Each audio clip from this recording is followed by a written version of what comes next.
Hello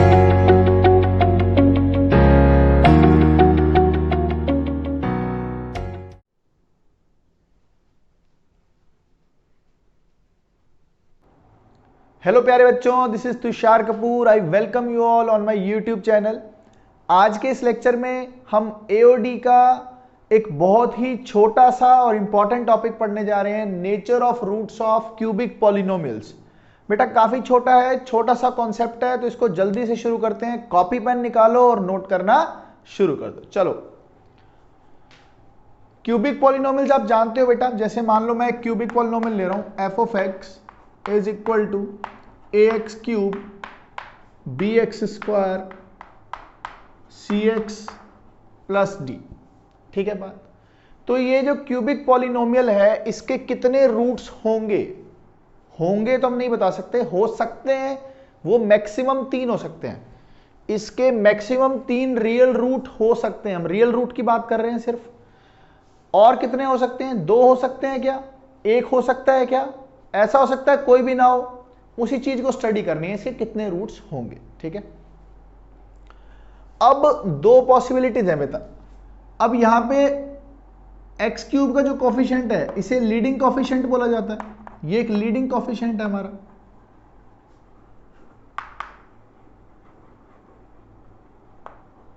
और ए क्या हो सकता है? ए की पॉसिबिलिटी, ए या तो पॉजिटिव हो सकता है और नेगेटिव हो सकता है। ए 0 तो हो नहीं सकता। अगर 0 हो गया तो क्यूबिक ही नहीं रहेगी।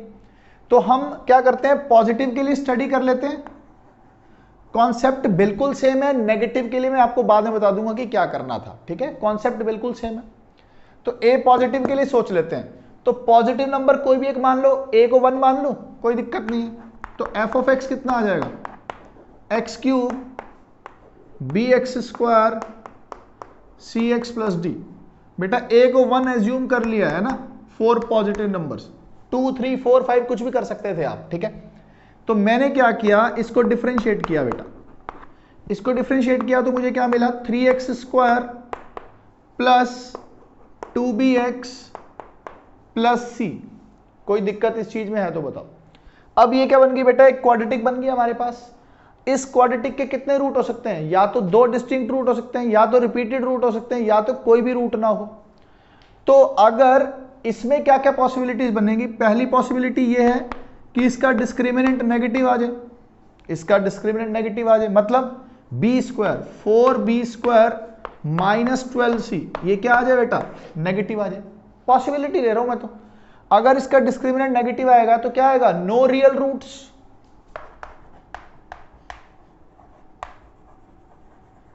अब ध्यान दो, ऐसी क्वाड्रेटिक जिसका लीडिंग कोफिशिएंट पॉजिटिव हो और डिस्क्रिमिनेंट नेगेटिव हो, तो उसका ग्राफ कैसा बनता है? ऐसा बनता है, हमेशा एक्स एक्सिस से ऊपर। तो इसका मतलब ये हमेशा आउटपुट क्या देगा बेटा? पॉजिटिव। ध्यान दो, दोबारा बोल रहा हूं, जिसका लीडिंग कोफिशिएंट पॉजिटिव होता है मुंह ऊपर की तरफ और डिस्क्रिमिनेंट नेगेटिव हो, कोई रूट नहीं होंगे, तो ये ग्राफ एक्स एक्सिस के ऊपर बनेगा। मतलब ये हमेशा क्या रहने वाला है? पॉजिटिव। तो यहां से हमारे पास क्या मिला? एफ डैश एक्स क्या आएगा बेटा? Greater than 0। अब F dash x greater than 0 पूरी डोमेन में आ रहा है, इसका मतलब फंक्शन क्या होगा? इंक्रीजिंग। फंक्शन यहां से क्या निकला हमारे पास? इंक्रीजिंग निकल कर आ गया है। हाँ या ना? अब ध्यान देते हैं।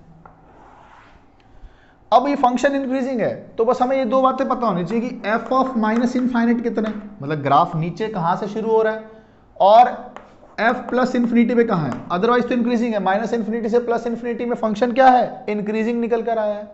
F of minus infinity. अब ध्यान देंगे बेटा, क्यूबिक इक्वेशन है, ए पॉजिटिव है, तो ये कितना आएगा? माइनस इंफिनिटी का cube plus B into minus infinity का square C into minus infinity plus D. ये बात समझ आ गई। अब माइनस इंफिनिटी का क्यूब क्या होगा बेटा? Minus infinity. अब ये वाली जो वैल्यू होगी वो इससे तो बड़ी होगी, क्योंकि इसकी पावर क्या हो रही है बेटा? 3 हो रही है। तो इसका मतलब ये बहुत बड़ा नेगेटिव नंबर आ रहा है। ये कुछ भी होते रहे तो आउटपुट क्या आने वाला है? Minus infinity. Similarly plus infinity में क्या होगा? इंफिनिटी का क्यूब बी इंटू इंफिनिटी का square C into infinity plus D. तो यहां से आउटपुट क्या निकल कर आना बेटा? प्लस का इंफिनिटी। क्यों? प्लस के इंफिनिटी का क्यूब हो रहा है। ये बात समझ आ गई है आपको? बहुत बढ़िया। इसका मतलब माइनस इंफिनिटी पे आंसर माइनस इंफिनिटी है और प्लस इंफिनिटी पे आंसर प्लस इंफिनिटी है। ये बात समझ आ गई है कि नहीं? और फंक्शन क्या है? Increasing, always increasing. तो इसका ग्राफ कैसा होगा बेटा? या तो ऐसा होगा या कुछ ऐसा होगा। अरे कॉनकेव अप भी हो सकता था, कॉनकेव डाउन भी हो सकता था। अब ध्यान देते हैं, ये वाला कब बनेगा, ये वाला कब बनेगा? ध्यान दो, ध्यान। इस इक्वेशन में जो आपने, जब आप x को बेटा 0 पुट करोगे, देखो जब आप x को 0 पुट करोगे तो आंसर क्या आ रहा है? d आ रहा है कि नहीं आ रहा? जब आप x को 0 पुट करोगे आंसर क्या आ रहा है? d आ रहा है। तो जब आप x को 0 पुट करोगे तो आंसर क्या आ रहा है? d। या तो ये होगा d या तो ये होगा d। अब डिपेंड कैसे करेगा? ये ग्राफ बनेगा कि ये, अगर d पॉजिटिव होगा, अगर इस इक्वेशन में d पॉजिटिव होगा तो ये ग्राफ बनेगा when d is पॉजिटिव। और इस इक्वेशन में जब d नेगेटिव होगा, देखो ना y एक्सिस पे आ रहा है, नेगेटिव y पे, तो ये वाला ग्राफ बनेगा। क्या ये बात समझ आ गई आपको कि नहीं आ गई? तो हमने क्या सीखा यहां से? हमने ये सीखा अगर f dash x greater than 0 है तो ग्राफ या तो ऐसा बनेगा या तो ऐसा बनेगा। और हमने 9th क्लास में सीखा था एक ग्राफ x एक्सिस को जितनी जगह काटता है उतने क्या होते हैं? रूट्स। कितनी जगह काट रहा है? एक ही जगह काट रहा है। अगर ऐसा ग्राफ होता तब भी एक जगह काट रहा है, और अगर ऐसा ग्राफ होता तब भी एक जगह काट रहा है। तो इस वाले पॉलिनोमियल के रूट्स कितने आ रहे हैं? Only 1 real roots. बाकी 2 रूट्स क्या होंगे? इमेजिनरी। और वो हमें पता भी है वो क्या रहते हैं बेटा? पेयर में रहते हैं इमेजिनरी रूट्स। तो यहां से हमारे पास क्या आया? एक रियल रूट। हमने सीखा क्या? हमने फंक्शन को डिफरेंशिएट किया, चेक किया, एक क्वाड्रेटिक बन गई। इस क्वाड्रेटिक का डिस्क्रिमिनेंट नेगेटिव आ रहा था, नेगेटिव आ रहा था तो ये ऑलवेज पॉजिटिव होगा। F dash x always positive होता तो फंक्शन इंक्रीजिंग होगा। माइनस इन्फिनिटी पे आंसर माइनस इन्फिनिटी था, प्लस इन्फिनिटी पे आंसर प्लस इन्फिनिटी था। हमें पता ग्राफ नीचे से ऊपर जाएगा। और अब ये यहां पे एक्स वाई एक्सिस में प्लस में काटेगा कि नेगेटिव में काटेगा, वो डिपेंड करेगा डी के साइन पर। समझ आ गई? अब आपके दिमाग में आ रहा होगा सर अगर ए नेगेटिव होता तब क्या होता? अगर ए नेगेटिव होता, ए नेगेटिव होता तो यहां पे एक माइनस साइन आ जाता, एक माइनस साइन और आ जाता तो इसको प्लस इन्फिनिटी बना देता, इसको माइनस इन्फिनिटी बना देता। तो ग्राफ ऊपर से नीचे की तरफ आता, ग्राफ ऊपर से नीचे की तरफ आता।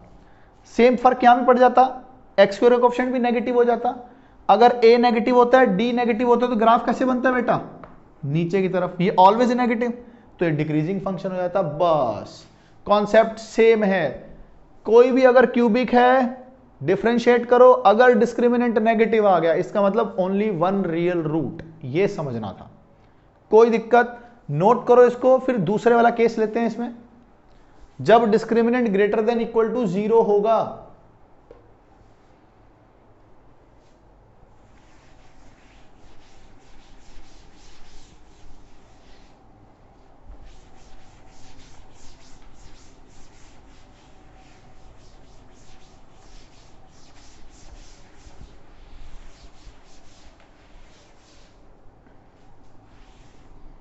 देखो बेटा when d is greater than equal to 0 तो f डैश x कितना था हमारे पास?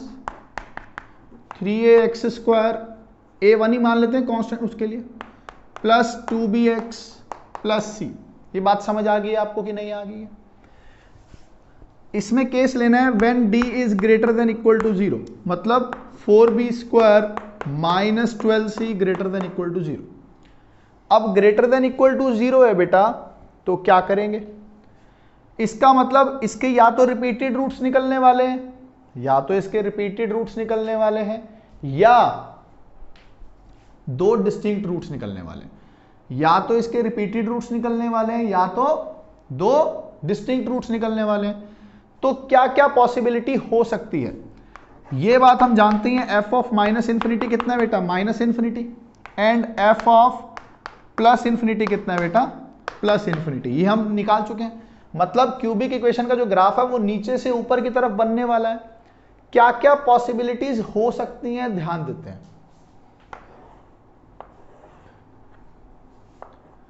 ध्यान दो,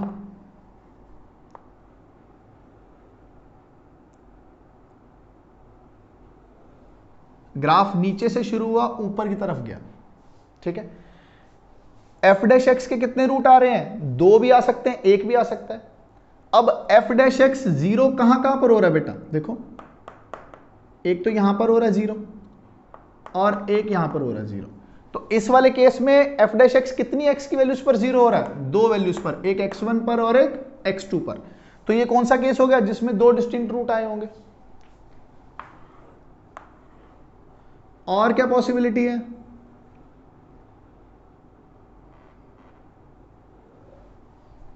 ध्यान दो बेटा, ऐसा ग्राफ बन सकता था। इसमें क्या आ रहा है? एक x1 पे dx 0 आ रहा है और एक x2 पे dx 0 आ रहा है। ये देखो, यहां पे भी तो टेंजेंट बन रहा है, ठीक बात है। और क्या पॉसिबिलिटी हो सकती थी?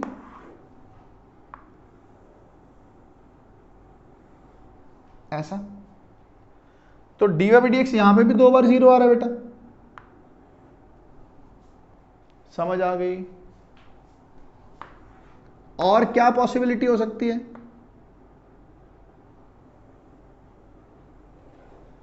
ऐसा ग्राफ भी बन सकता था बेटा, ठीक बात है। और क्या पॉसिबिलिटी हो सकती है?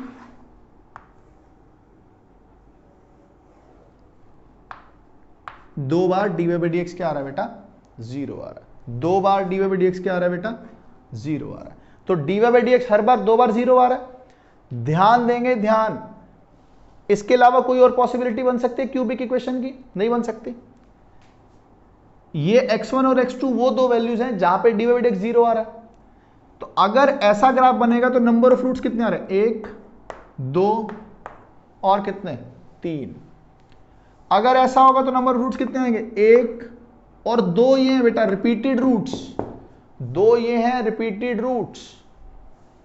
इसमें कितने हैं? एक ही रूट आ रहा है, एक ही रूट आ रहा है। इसमें एक ही रूट आ रहा है बेटा, इसमें एक ही आ रहा है और 2 रिपीटेड रूट्स यहां से आ रहे हैं। तो हमने क्या सीखा? तो इस क्यूबिक इक्वेशन के बेटा अगर हमारे पास 3 रूट्स आते हैं, 3 रूट्स आते हैं, तीनों डिस्टिंक्ट आते हैं, अगर तीनों डिस्टिंक्ट आते हैं, यहां पे क्या आ रहा है? एक सेम आ रहा है, एक अलग आ रहा है, 2 एक जैसे आ रहे हैं, एक अलग आ रहा है, एक ही अलग आ रहा है। और यहां पर क्या हो रहे हैं बेटा? यहां पर क्या हो रहा है? 2 एक जैसे आ रहे हैं और एक क्या आ रहा है? अलग आ रहा है। क्या ये बात आपको समझ आ गई है कि नहीं? ये बात समझ आ गई है। अब ध्यान देते हैं, अगर d greater than equal to 0 आ रहा है तो क्या क्या पॉसिबिलिटी बन रही है बेटा? आप मुझे ये बताओ, f of x1 into F of x2 क्या आ रहा है बेटा इस केस में? f of x1 into F of x2, x1 की वैल्यू फंक्शन में पुट करोगे, x2 की पुट करोगे, ये पॉजिटिव दे रहा है, ये नेगेटिव, तो दोनों का प्रोडक्ट क्या आएगा? नेगेटिव। इस वाले केस में देखो बेटा क्या आ रहा है?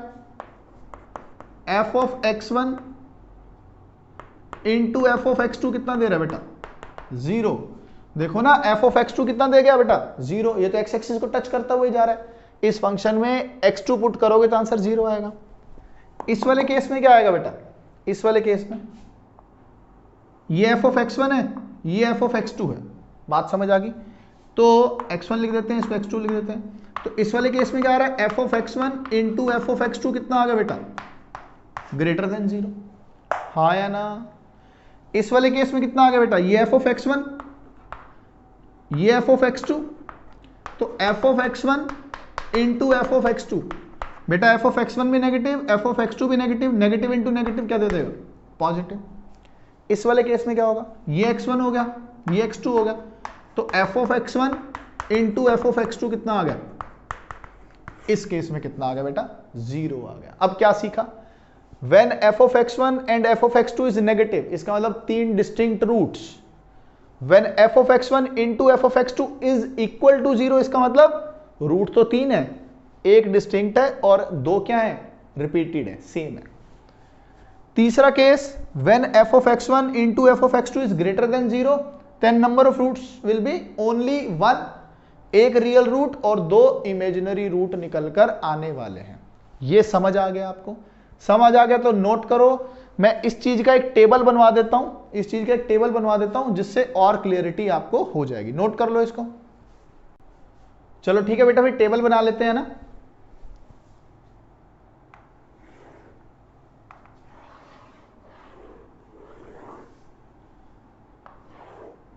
अगर मैं बात करूं f of x1 into f of x2 की, where x1 x2 are roots of f dash x equal to 0। f dash x की तो रूट्स निकले थे x1 x2।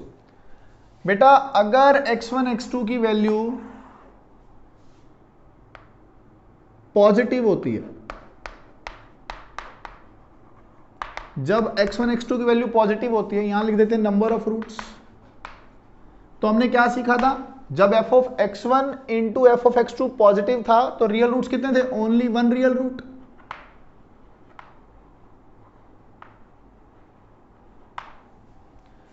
जब ये 0 था तब क्या हुआ था बेटा? 3 roots but 1 root is repeated.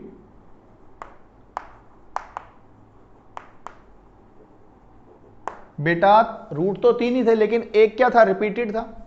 और तीसरा केस जब ये नेगेटिव आया था तब क्या आया था? 3 डिस्टिंक्ट